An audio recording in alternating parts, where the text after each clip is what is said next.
just look at fresh water, because salt water is different. The density of water is about 1,000 kilograms per meter cubed, which varies depending on temperature. But what's the speed of sound in water?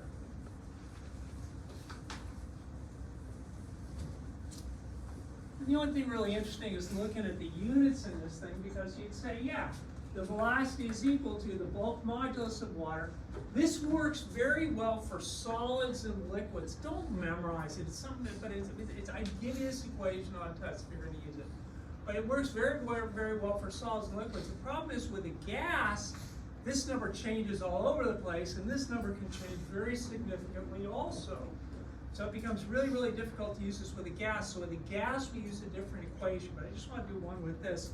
In water, so like I said, these are the constants, which they aren't exactly perfect, right? The density of water is going to change depending on how much you squeeze it, and the bulk modulus will change a little bit. But for water, usually I can write the velocity is pretty close to 0.218 times 10 to the 10th newtons per meter squared divided by, that's going to be 1,000 kilograms per meter cubed. The number comes out to be something. I just want to look at the units for a minute. This is square root of, this is a fraction divided by a fraction, so I say newton per meter squared. When I divide by a fraction, I invert, so this is meters cubed per kilogram like that. You'd say, well, 2 of these meters cancel out with 2 of these. You'd say, what's a newton? You guys remember what a newton is? I'm doing this, honestly, I can do this in my head pretty quick, but I don't remember what a newton is. I always go back to, oh yeah, an equation. F equals ma. I know force has got to be a newton, so Newton has to be the same thing as a kilogram times a meter per second squared. So yeah, that's what a newton's going to be. So this is going to be the square root of, this is a kilogram meter per second squared times a meter divided by a kilogram. If you look at it, the kilograms cancel really nicely. I get meters squared over second squared. Yeah, when you square root it, you get meters per second. Kind of an interesting number in a way I want to talk about real quickly, just to be annoying. 2.218 EE 10 divided by 3 equals square root. You get something like the velocity of sound in water is about 1,476, about that, meters per second.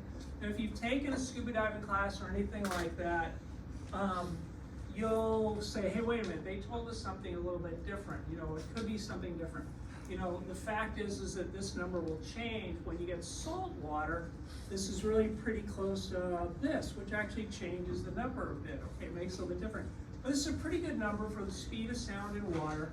And what's kind of interesting to talk about, just to mention, and this is really more of a biology problem than anything else, is how difficult it is to tell where sound is coming from in water. And if you haven't done much time in water, you may not be familiar with this. But anybody who's ever been, you know, even out snorkeling somewhere like where there are whales, you hear the clicking from the whales, but it's like, I can't tell at all which way the sound's coming from. This is the speed of sound in water. In air, the speed of sound, we're going to see it's about 345 meters per second. That's the speed of sound in air. And the thing is you have evolved over however long we've been on this planet. We've evolved to be able to tell the difference in the sound when sound's coming this way and it hits my ear. It hits this ear first, and then it hits this ear a little bit later. And you'd say, man, 345 meters per second, it hits them almost at the same time. But there's enough of a time difference that you can actually tell where, I mean, I could sit here, you could all close your eyes, and I could walk around in front, and you'd know, people point right to where I am, can't see me at all, but you can actually, and if you want to try this, you know, you can tell exactly where a sound's coming from in air, and it's because we've evolved to the point where that teeny tiny sound difference between, that teeny tiny time difference between hearing it here and hearing it here allows us to be able to say, oh yeah, the noise, you know, it comes in handy, you know, you're sitting around the campfire 10,000 years ago, and there's a, you know, a saber-tooth tiger or whatever the heck sneaking up on you. It's nice to hear that branch crack and say, yep, he's right there, even though I can't see him.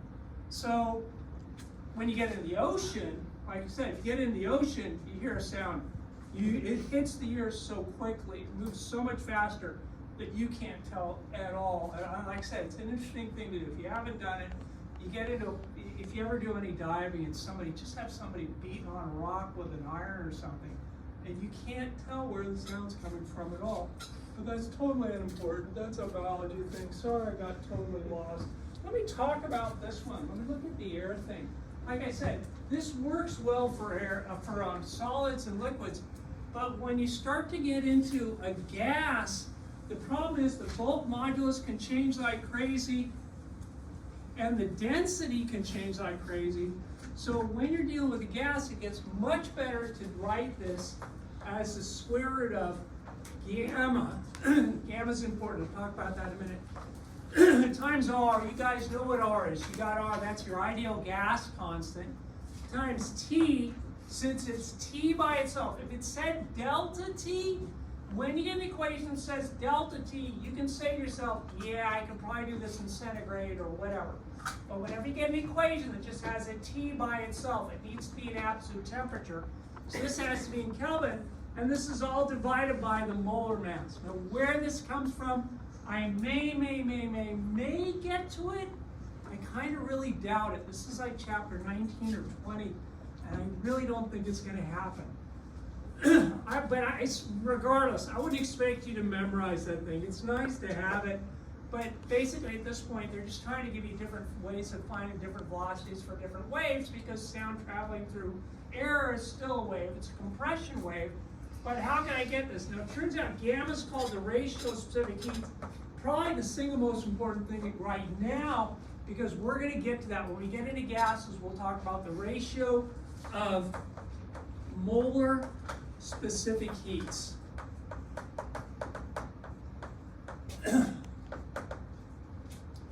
Gamma is the molar specific heat at constant pressure divided by the molar specific heat at constant volume. Okay? It turns out that for a monatomic gas or a diatomic gas, or even a gas made up with 3 or 4, this number tends to be pretty consistent. So for like in air, which is almost entirely O2 and N2, gamma is going to be really, really close to 1.41. Okay. R is a constant. R, your ideal gas constant. Don't memorize this. Give it on a test if you need it. But it's 8.31 joules per mole Kelvin. The temperature in the room right now, you know, it's about, in Kelvin, it's about 273 Kelvin, 293. 293 Kelvin, it's around there, maybe 294 Kelvin like that. The fun thing is the molar mass of the gas, and that's a little bit of a problem because the gas, like I said, is mostly N2, but it's also oxygen. And it turns out the air is very roughly, this isn't exact, but it's very roughly about 80% O2 and about 80% N2, nitrogen, and about 20% O2, oxygen gas. And if I look at a weighted proportion of this thing, which I might do in lab, I might get to this in lab, I might talk about it later, I don't know. It turns out that the molar mass of air is about 0.0288, don't memorize this number, kilograms per mole like that. So what's the speed of sound in air?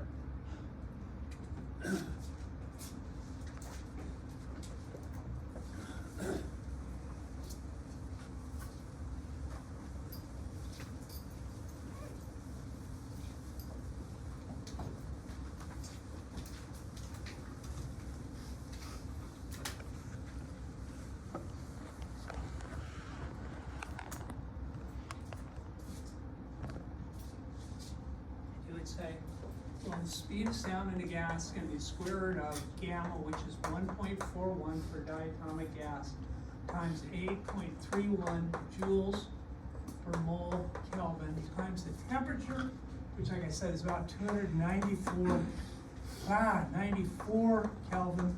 Like that, this is divided by the molar mass, and the weighted average for the molar mass is about 0.0288 kilograms per mole. A couple things cancel out. The moles cancel out really nicely. The Kelvin here cancels out with the Kelvin here. If you look at the units again, all I'm left with inside the square root as far as units is I have a joule divided by a kilogram. Once again, I forget what a joule is, so I say, what's an easy equation for a joule? I always think in terms of energy. I was thinking kinetic energy is 1/2 mv squared. That's one I can always remember. So kinetic energy has to be a joule. That has to be, numbers have no units. This mass is going to be kilogram. Velocity is a meter per second squared. So yeah, a joule has to be a kilogram meter squared per second squared. So really the units are the square root of a kilogram meter squared per second squared divided by a kilogram. And you'd say, oh yeah, when I square root that, I meant meters per second. But the units always work out. And when you type this out, you get this 1.41 times 8.31 times 294 divided by 0.028888 equals square root. I'm getting the velocity of sound in air is about 345, call it 0.8 meters per second, okay? Just totally, I'm sorry, I'm just getting into some ridiculous stuff you don't need.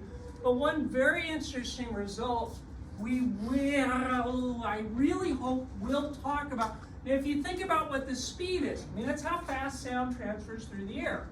So what's happening?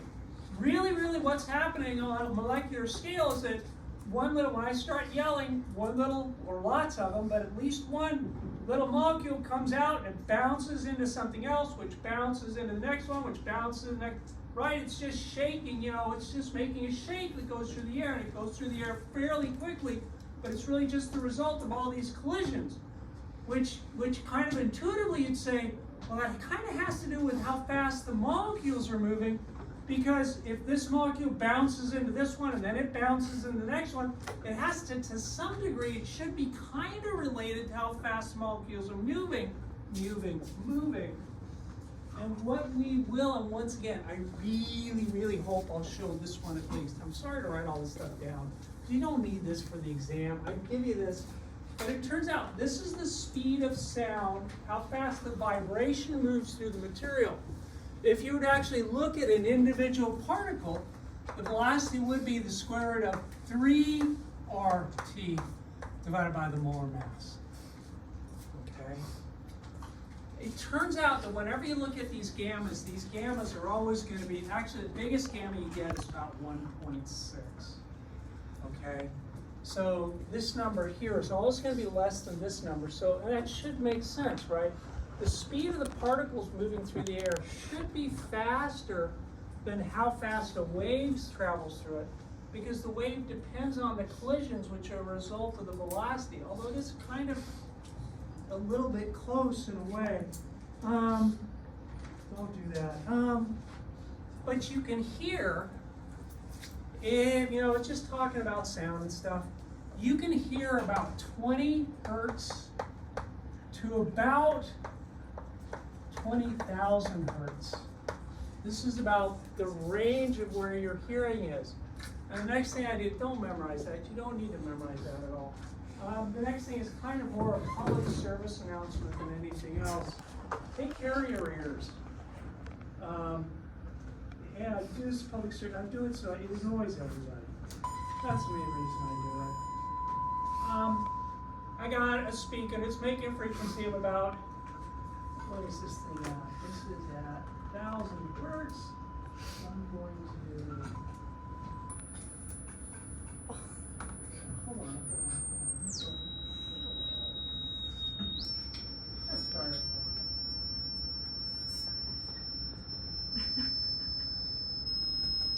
That's about 5,000 hertz, okay? So it's shaking back, the sound shaking back and forth relatively frequently, but the sound hitting your ears is shaking back and forth at about 5,000 hertz. Like I said, the main reason I do this is you need to take care of your ears, because as I turn this up, so I get up to about, let me just go up to 8 first.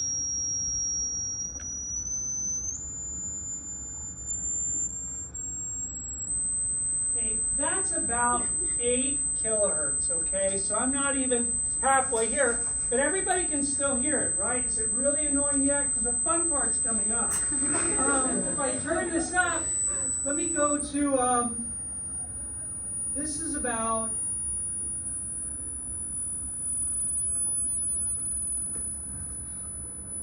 that's really, really close to 10 kilohertz. Okay, I can hear it. Barely, barely, you guys can all hear it, right? Really annoying? I can barely hear it. My eardrums have been thrashed by so many different things, and I don't even want to get into it, over the past 800 years or however long I've been around. But they don't shake back and forth. No, this is something to think about, because at some time, if you're lucky, you'll get to my spot. It's nice to be able to hear things, whether it's your record, your guitar, or whatever. And my hearing is thrashed. Really trash. So take care of your ears. If you go in and out of cold water, wear plugs. Try not to, yeah, it's hard not to listen to a lot. But anyways, whatever. So that's about 10,000. We're about halfway there. And yeah, I can still hear it. I can still pick it up pretty well. If I go up to about 11,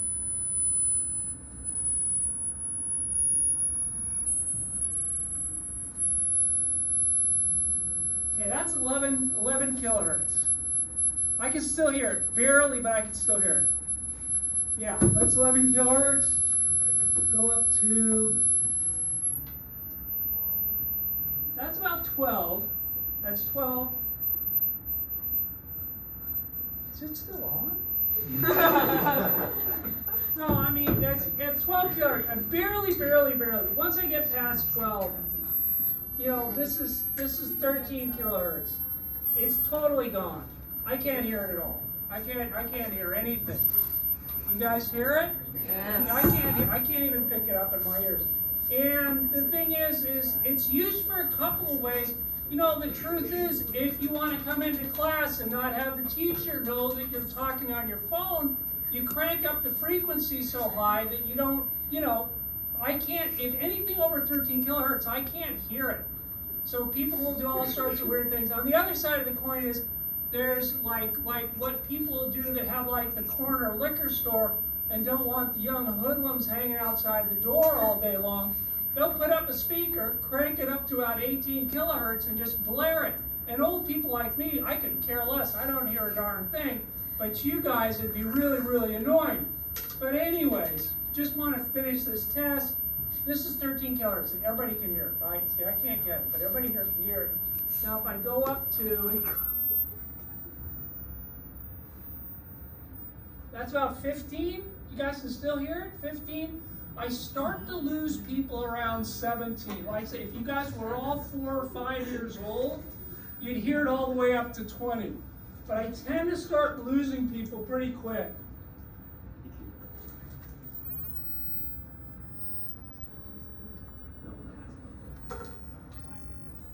That's about 17 kilohertz. Can you guys still? Yeah. So you start to lose people around this point. So that's 17 kilohertz. This is. Sometimes I get people, like I said, it gets tough at this point.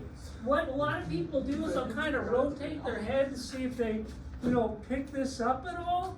But this is 19 kilohertz. Like I said, it's your guys' age. Like I said, it's something to think about. Is that, man, you know, 15 years ago you've all heard it. So take care of your ears. The edge of where people go is about, this is about,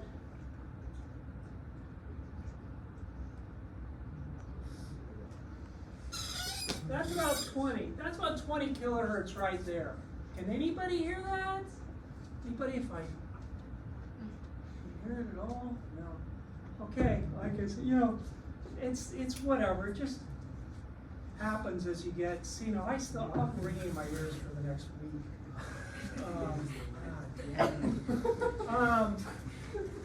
Take care of your ears. Take care of your ears and take care of your eyes, because it tends to go. And like I said, I've thrashed the heck out of my ears, which just has not been good. But that's something else. Anyways, end of the public service announcement. We're talking about sound waves. I'd like to go back to the light wave thing. And the whole idea with light waves, it is a wave, so I know the frequency times wavelength is going to be equal to velocity. Like I mentioned before, there's lots and lots of different types of light. You can talk about an X-ray is a type of light, visible light, you know, blue light, orange light, green light, those are different types of light.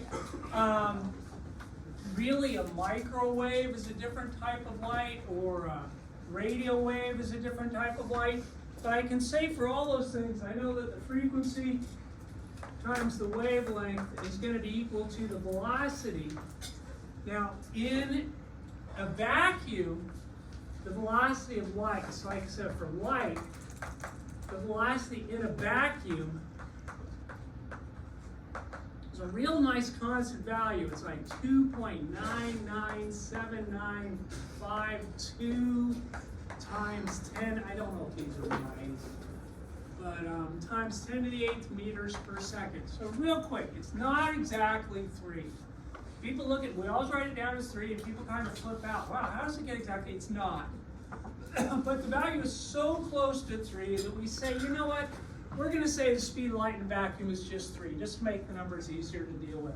So when you talk about the speed of light in a vacuum, we're just going to say, yeah, it's going to be 3 times 10 to the 8th meters per second. It's a constant that comes up and stays so constant, which is weird, that we use a little c for it. Because weird thing about speed of light in a vacuum is it's always the same.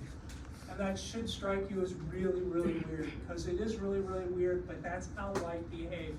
You can run toward a flashlight, you can run away from a flashlight, speed light's going to be the same. And that really is strange. There's a lot of things that are weird. Now I can slow down the velocity of light. Now this is in a vacuum. In air, the speed of light's a little bit less, but it's actually so less. It's only about 3 parts in 1,000 slower. That when we're looking at the speed of light in air, we usually just say, yeah, it's about 3 times 10 to the 8th meters per second, just to make it easy to deal with. Okay, now once you start to get into different materials, it can change significantly. In something like glass, the speed of light is about 2 times 10 to the 8th meters per second. Now it's still screaming. I mean, that's still really fast, but it has slowed down significantly. What's weird is that it slows down different for different types of light. You guys have all seen the fact, and I probably won't even bring in this demo, but if you look at a prism like that, and if I shine white light through it, which you'd all say, and you don't need to know this from this class, but you guys all see this, white light is a mix of different lights, that those different lights will come spread out of this thing. They'll bend in different ways. And basically what that means is that different colors of light actually move at different speeds inside here. So when I say the speed of light in glass is this much, I'm kind of being real hazy about it. Actually, it's really close to this for most different types of light. It's really close, but it does vary a little bit. So you got to be careful. Speed of light depends not only on the material, but it actually depends on the frequency of the light you're dealing with. But the effect of the frequency of light is very small. So we actually usually just ignore it in this class because it's just a really small effect. They will use something called the index of refraction. The index of refraction, let me just say N, and we use N for a bunch of things, and I'm really sorry, and I still got that ringing in my ears, and I wish somebody would turn it off. Oh, man, what was I saying? Yeah, the index of refraction.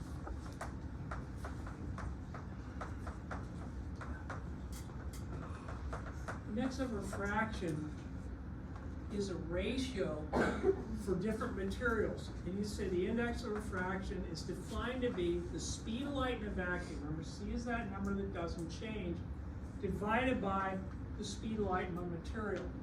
The truth is, we'll use this a lot when we get into the light section, which is a little bit down the road. This will really come, it's about 3 chapters past this. We'll start dealing with light.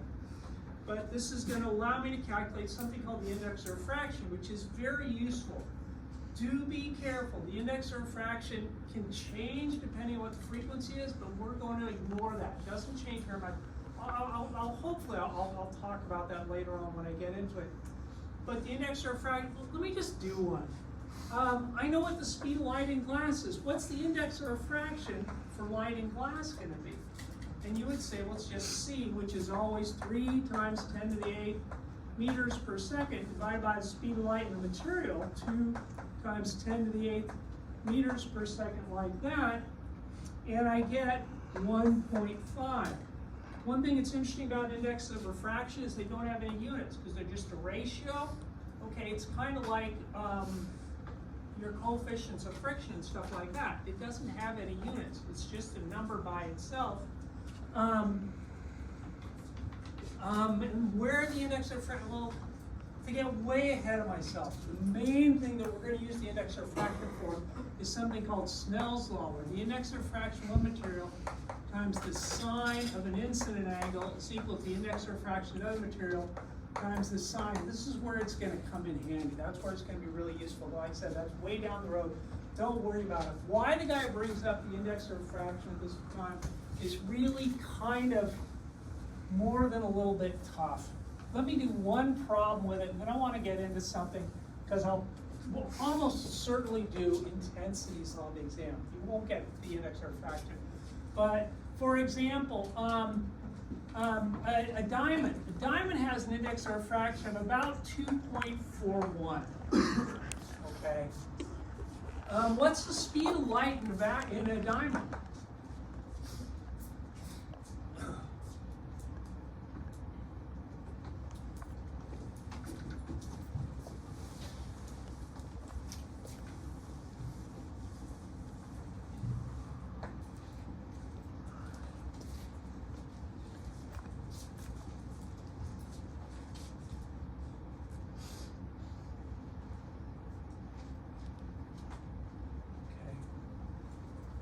Say, well, okay, I know the index of refraction is equal to C, which is a fixed number, divided by the velocity.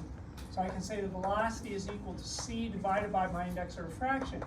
And C is going to be 3 times 10 to the 8 meters per second, like that, n, which is dimensionless, in this case 2.41, like that. And if I do that division, that will give me the velocity of the light in the material. Now the first thing is you look at that and you go, man, it hasn't slowed down a whole lot. You know, 1.245 times 10 to the 8 meters per second. Hasn't slowed down very much. One of the things that's been really interesting to me over really the last 25 years, when I was in school, they were slowing down light to, you know, really still significant fractions of the speed of light. It wasn't changing that much. N wasn't that much of a big number. If you think about it, the bigger N is, the slower light travels in it, okay? What's been just amazing in the last couple of years, they've gotten to the point where they've been able to slow down light to about like bicycle speeds, 20 meters per second, which is really amazing. I mean, it's one thing, it's really, really changed. They've been able to develop materials in situations where the speed of light is really slowed down a lot.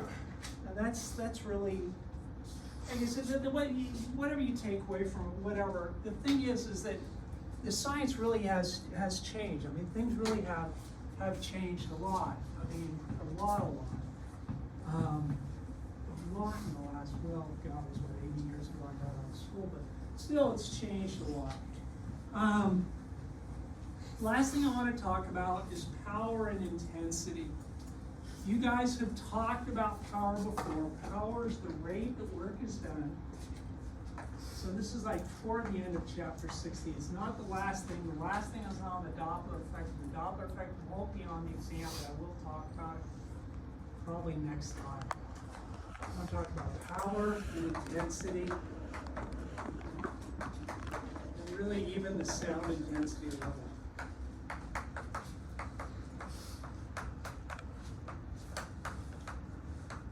Okay. The power is the rate that work is done. You talked about power before in your 141 class. Power is the work divided by the time that it took to do that work. Power is going to have units of joules per second. That's a joule per second, which we've abbreviated a little bit, that's a watt. Okay, a watt is a joule per second. It's supposed to be capital W, but I should go that time, space, right that.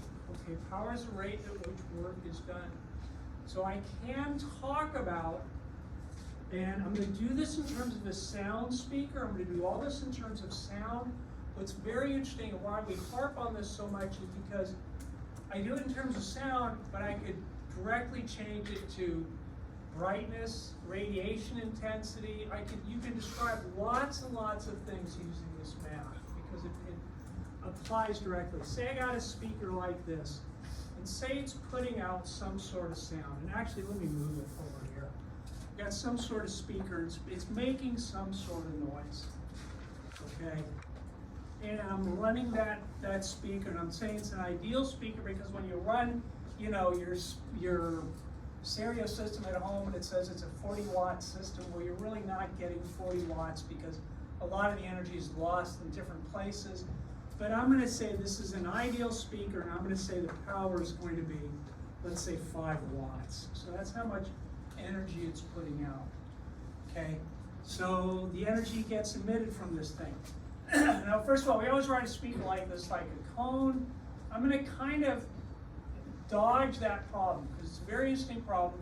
And I'm going to say the sound radiates off spherically. And the main reason I do this is because otherwise the math's a horrible problem. I'm going to assume that the energy radiates off spherically. So if I looked at the energy out here, it would be spread out more as I get out here. It'd be spread out more as I get out here like this. And I'm going to assume that the power dissipates. You know, if you think about it, as it gets farther and farther away, it gets more and more spread out. I'm going to assume that it dissipates radially, which means that the intensity at some spot, which is the power per area, the intensity, which I'll use a capital I for, the intensity, yeah, it's not a moment of inertia, it's the intensity now.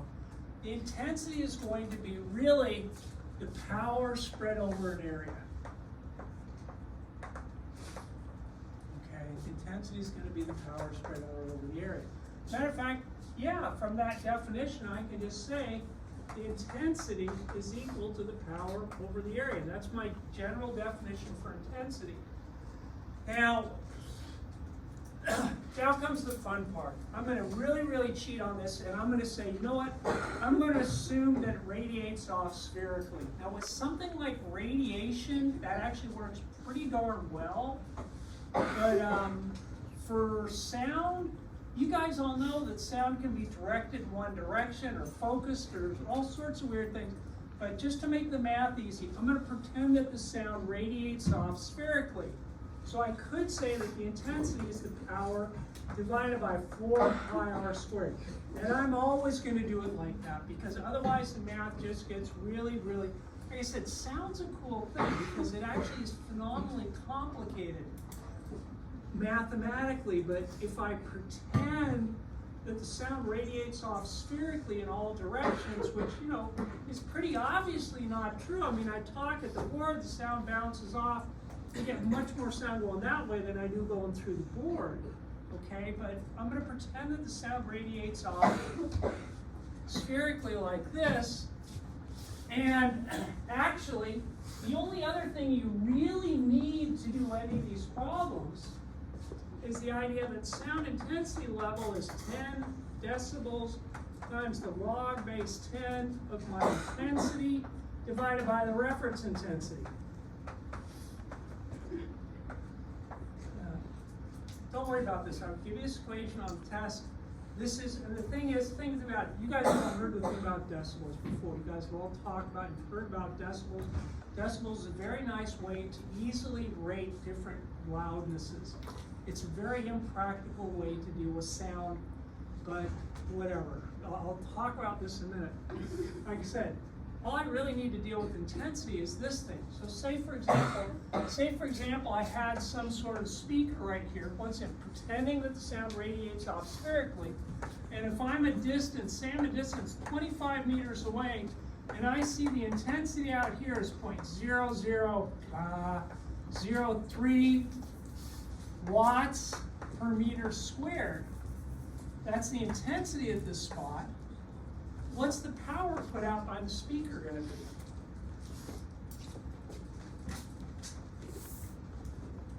Like I said, I do all this stuff in terms of sound, but once you, all the math and all the ideas apply to a lot of other things, okay? So it's actually a good thing to spend a little bit of time screwing around with.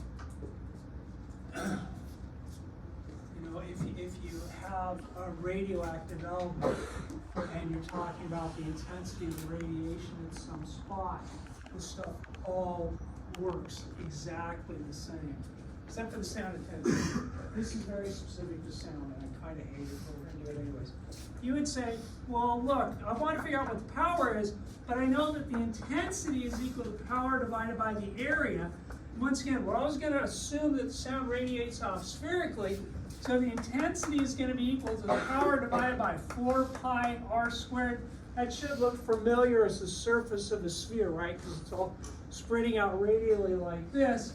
So the intensity is 0.0003 watts per meter squared. That's got to be equal to power divided by 4 times pi times radius, which was 25 meters squared like that. Then I can solve for the power put out by that speaker. It's 0.00030. Yeah, times 4 times pi times 625 equals, and I get that the power put out by the speaker is like 2.356 watts. If you look at the units, this meter squared, when it comes up here, will cancel with this meter squared, and that just gives me the power output of that speaker. Okay? There is one other shortcut that I want to talk about really briefly, and I'll derive this next time. It's nice to be able to get relative intensities. So if I have the intensity at this spot, it's very convenient, because like I said, intensity is going to come out. What's the intensity out at this spot going to be? What's the intensity out here going to be? And say this first distance is D1, say this distance is D2, and remember that the distances are measured from the source. I could say that I1 over I2 is equal to D2 squared. Notice how the 2's are catty-cornered over D1 squared like that. That can allow me to calculate the relative intensities at different spots really easily. I have really introduced all the stuff that you need for the test. I'm going to finish this up. I will do more than a couple examples with